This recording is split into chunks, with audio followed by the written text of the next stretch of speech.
There was a former Undersecretary of Defense who was invited to give a speech at a large conference, about 1,000 people. And he was standing on the stage with his cup of coffee in a styrofoam cup, giving his prepared remarks with his PowerPoint behind him. And he took a sip of his coffee and he smiled and he looked down at the coffee. And then he went off script. And he said, last year I spoke at this exact same conference. Last year I was still the undersecretary. And when I spoke here last year, they flew me here business class. And when I arrived at the airport, there was somebody waiting for me to take me to my hotel. And they took me to my hotel and they had already checked me in and they just took me up to my room. And the next morning I came downstairs and there was someone waiting in the lobby to greet me and they drove me to this here same venue. They took me through the back entrance and took me into the green room and handed me a cup of coffee in a beautiful ceramic cup. He says, I'm no longer the undersecretary. I flew here coach. I took a taxi to my hotel and I checked myself in. When I came down the lobby this morning, I took another taxi to this venue.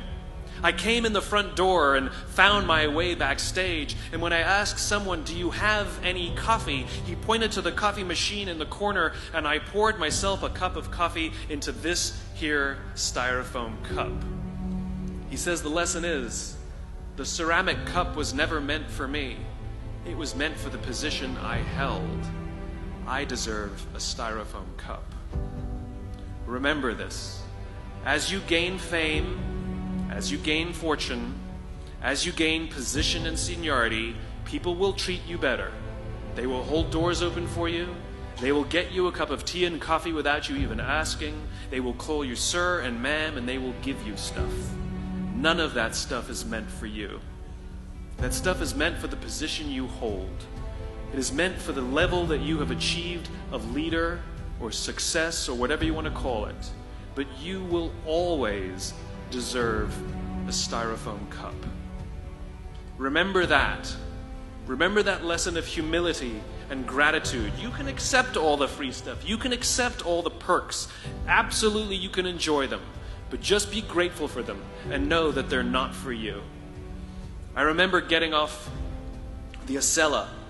I took the Acela from New York to Washington, D.C. And I got off the train like everybody else. And I was walking down the platform like everyone else. And I walked past General Norty Schwartz, who used to be the Chief of Staff of the United States Air Force, the head of the Air Force. And here I did, see a guy in a suit schlepping his own suitcase down the platform just like me. And just a couple months ago, he was flying on private jets and he had an entourage and other people carried his luggage. But he no longer held the position. And so now he got to drag his own suitcase. And never did it sort of remind me more that none of us deserve the perks that we get. We all deserve a styrofoam cup.